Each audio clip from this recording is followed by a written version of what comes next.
Hey, what's up, guys? This is Daniel, DLFproductions, and I have a vlog. I just this is just a random thing I want to talk about, like just give an update of how I'm doing, just to give them a little heads up. Well, for starters, my birthday just passed yesterday. I'm 18 now, 18 years of age. God, I feel old.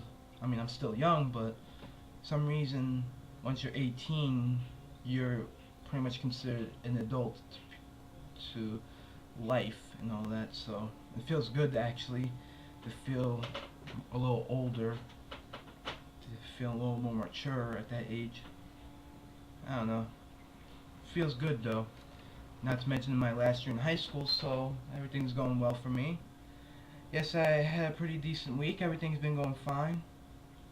Um, Went out today and went to see a movie.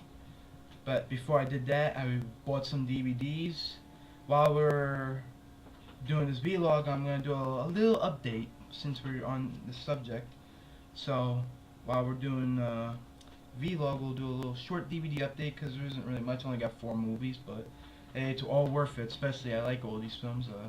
The first movie I want to show is The Goonies. Yes, I really love this film. Grew up on this film and always remains to be my favorite. Personally, a Steven Spielberg classic in my opinion. Very underrated, and this is a very, it's just, I love this film. There's just a lot of things that you can't say anything bad about. It's just a very fun film. You never get tired of, or it doesn't get old to you, no matter how many times you see it.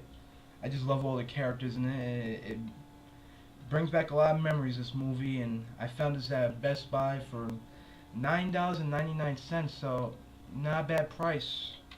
Because it had a nice price on the range. Nice little fair price there.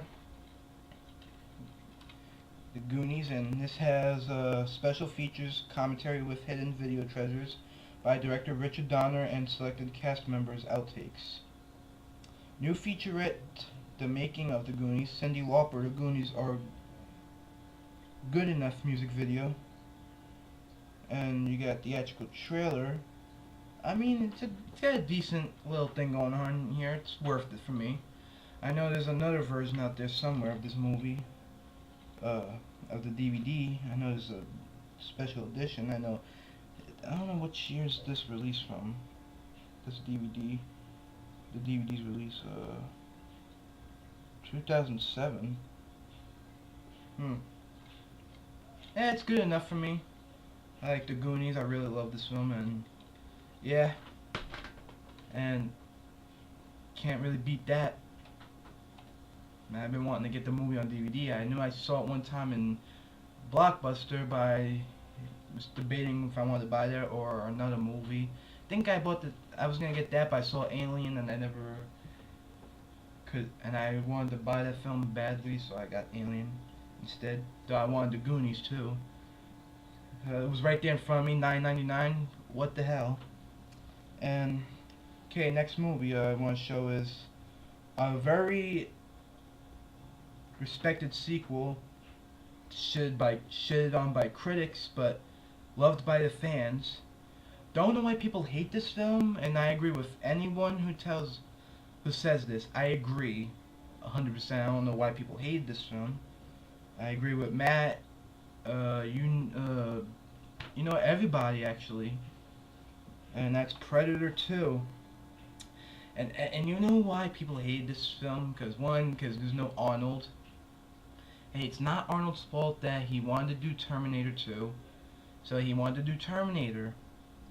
Plus, I like Danny Glover in this film. I don't see what the problem is, and I like the idea that they gave you a little more detail of the Predator, like he doesn't hurt unarmed people. Hell, it shows you how faithful a Predator is, because they don't harm people that much.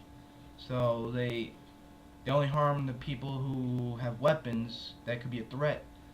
Like, for example, on the subway train scene, which I think was pretty sick, when he's going that, killing everyone, and you got this little kid with this toy gun pointing at the Predator. He actually knew it was not a threat. He knew it was only a toy, so he knew he wouldn't really hurt a kid, which I respect. I respect the fact that you know that the Predator has its boundaries, has its thing, you know. Like they have a code or something. Like they only attack when someone's armed or that can be a threat. And I like how he has his own gadgets. He has that throwing thing. Like I don't. It's just badass, and I just loved it.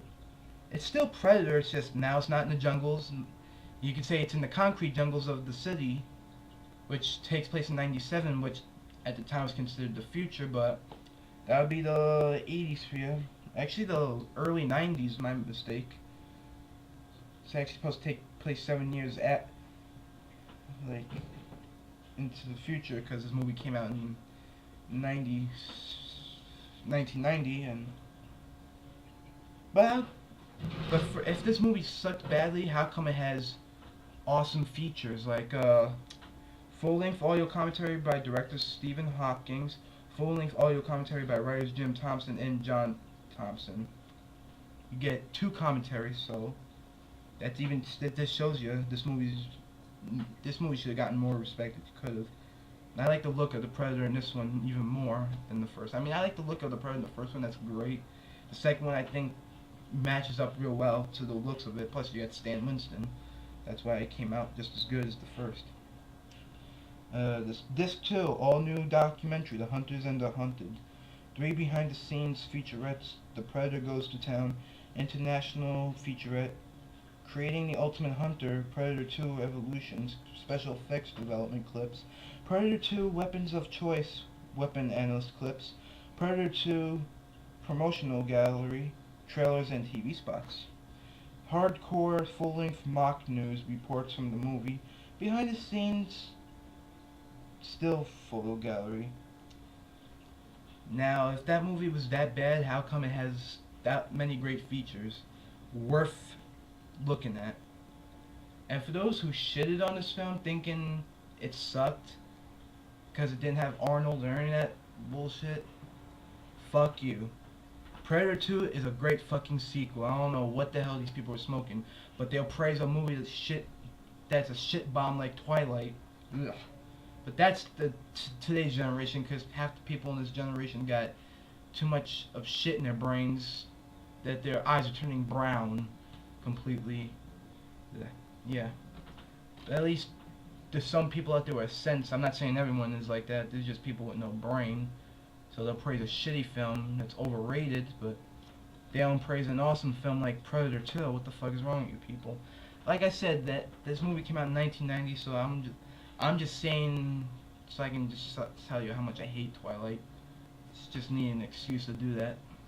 Anyway, an underrated comedy that I bought at Kmart. Actually, I always saw this here and there, but I never got to buying it. But I was like, I gotta buy this movie. Plus, I enjoyed it when I was a lot younger. When we had the cassette tapes. And I think it's the best thing I ever done was buy this movie. Sadly, there ain't that much to it, the features, but other than that, the movie was worth getting though. And sorry about the silence there. Just looking at something.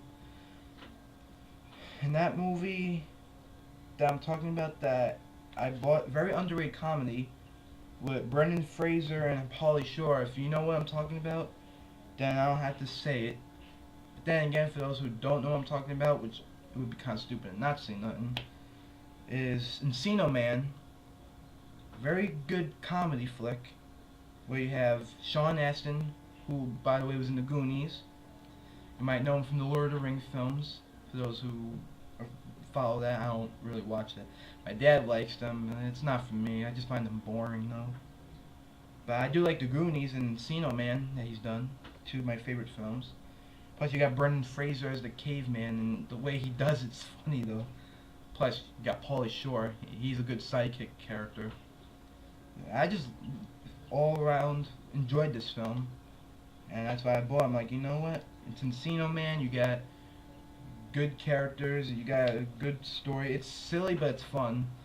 I mean, after all, how many movies can you think of that involves finding a caveman in your backyard that's been there for centuries, since dawn of time, since dawn of man, only to find out that you leave him in the garage with the heat on when he's frozen, only the ice to break and he somehow wakes up.